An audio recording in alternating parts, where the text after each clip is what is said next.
दोस्तों, अगर आप भी किसी से प्यार करते हो तो चैनल को एक बार सब्सक्राइब जरूर करें। तो बढ़ते हैं कहानी की ओर। हेलो दोस्तों, मेरा नाम अनु है। मैं जयपुर से हूँ। मेरी फैमिली में मम्मी पापा और एक छोटा भाई अंकित है। मेरी उम्र 20 साल है। मैं बीए के दूसरे साल में हूँ। मेरा रंग एकदम गोरा है। मुझे देखकर गली के लड़कों के उस्ताद खड़े हो जाते हैं और कई कई बार तो मैंने लड़कों को अपने उस्ताद मसलते हुए भी देखा है।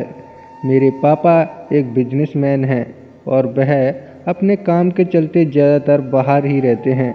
मेरी माँ सरकारी अध्यापिका है और बच्चों को ट्यूशन पढ़ाती है। उन्हें अपने स्कूल के काम से ज़्यादातर बाहर ही जाना पड़ता रहता है। मेरा भाई बस प्रथम साल में है। उसका एक दोस्त है जिसका नाम राहुल है। वह बहुत हट्टा कट्टा है और थोड़ा गुंडा टाइप का लड़का है। उससे कॉलेज में सब डरते हैं। मैं, अंकित और राहुल, हम तीनों साथ में ही कॉलेज जाते हैं और आते जाते हैं। मुझे राहुल काफ़ी पसंद था। वह भी मुझे देखता रहता था और उसकी निगाहों को मैं पढ़ती रहती थी। मैं खुद भी उसे गर्म करने का मौका नहीं छोड़ती थी। मेरी इन सब बातों को मेरा भाई अंकित भी समझने लगा था। एक दिन अंकित ने मुझे पूछा, क्या हुआ, राहुल को पसंद करने लगी हो? मैंने कहा, क्यों पूछ रहे हो? वह बोला, राहुल अच्छा लड़का नहीं है। मैंने कहा, मुझे उससे शादी नहीं करनी। वह समझ गया और बोला, अच्छा, मतलब उसे टाइम पास आइटम समझती हो? मैं हंस दी और उससे बोली, हाँ, तुमने सही समझा।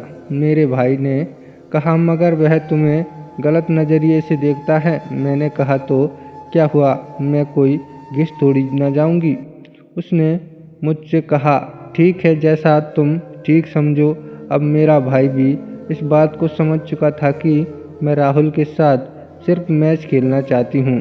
एक दिन मेरे कॉलेज में प्रोग्राम था तो उस दिन मैं मिनी स्कर्ट पहनकर कॉलेज गई थी। मेरा स्कर्ट काफ़ी ऊंचा था और टॉप खुले हुए गले का था। इसके साथ ही मैंने अंदर कुछ भी नहीं पहनी थी। मैं कॉलेज गई और उधर सारा प्रोग्राम बढ़िया तरह से हो गया। फिर मैं कॉलेज से लौटने लगी। वहाँ पर अंकित और राहुल मेरा ही इंतज़ार कर रहे थे। राहुल मुझे देखकर मेरे भाई से बोला, अरे वाह, तेरी बहन तो इस ड्रेस में मस्त माल लग रही है। मेरा तो मन कर रहा था कि इसे यहीं पटक कर इसका डाल दूं। चूँकि मेरा भाई राहुल से डरता था और उसे मेरी कामना के बारे में पता भी था, इसलिए वह राहुल से कुछ नहीं बोला। मैंने राहुल के मुंह से यह बात सुनी। मैं उसे देखकर थोड़ा सा मुस्कुरा दी। राहुल भी मुझे मुस्कुराते हुए देखकर बोला, क्या हुआ अनु, तू क्यों मुस्कुरा रही है? मैंने कहा, मैंने तेरी बात सुनी तो है, मगर मैं ढंग से नहीं सुन पाई। वह बोला, चल रहने दे, सुनकर क्या करेगी, सीधे देख ही लेना।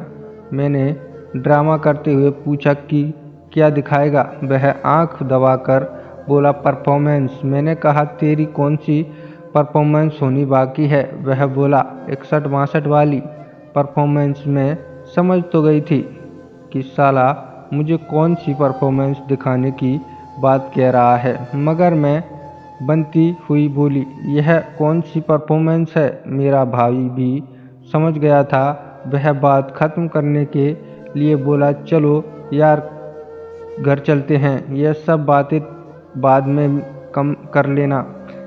लेकिन फिर हम तीनों घर की तरफ चल दिए। थोड़ी देर में बारिश शुरू हो गई और हम सब भीगने लगे।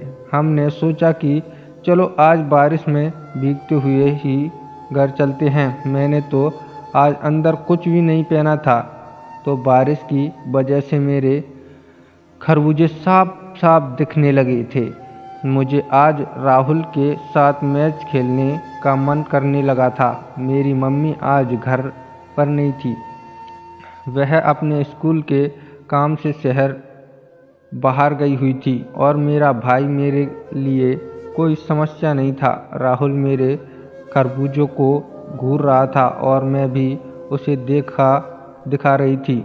यह सब मेरा भाई अंकित भी देख रहा था और वह समझ चुका था कि आज उसकी बहन मस्त वाला खेल खेलने वाली है। हमारा घर राहुल के घर से पहले पड़ता था। थोड़ी देर बाद हमारा घर आ गया।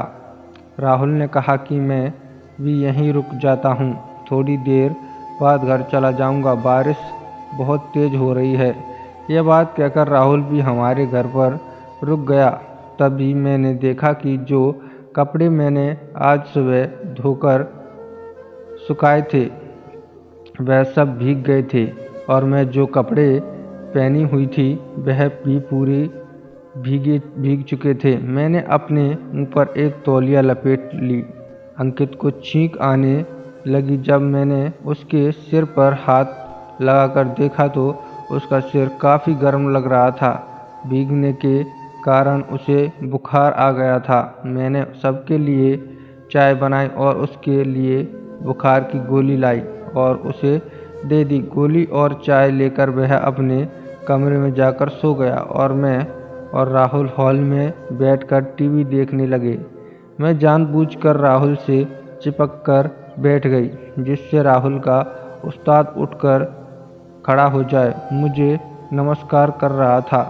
थोड़ी देर बाद राहुल ने मुझे पूछा कि क्या अंकित सो गया है। मैंने कहा हाँ, क्यों, क्या इरादा है। उसने अपने उस्ताद की ओर इशारा करते हुए कहा, समझ जाओ, मैंने भी कह दिया, चल फिर मेरे कमरे में। और मैंने उसका हाथ पकड़ा और अपने कमरे में ले गई। फिर राहुल के उस्ताद ने 2 घंटे जमकर मेरे साथ मस्त वाला खेल खेला और फिर बारिश रुक गई और राहुल चला गया।